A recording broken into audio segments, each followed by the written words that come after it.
పాలిట వింజామరా. ఎండా వాన నీకు తగిలినప్పుడు ఆ కడ కొంగే నీ తలపై గొడుగు. విదేశాల వనితలకు సారిపోసి పంపేది భారతీయ సంస్కృతిని సగర్వంగా చాటేది.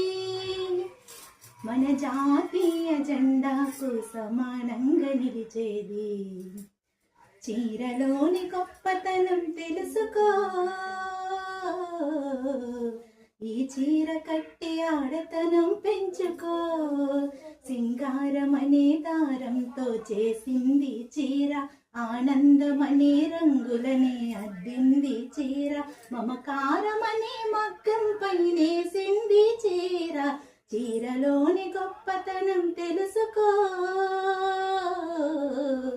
ఈ చీర కట్టి ఆడతనం పెంచుకో.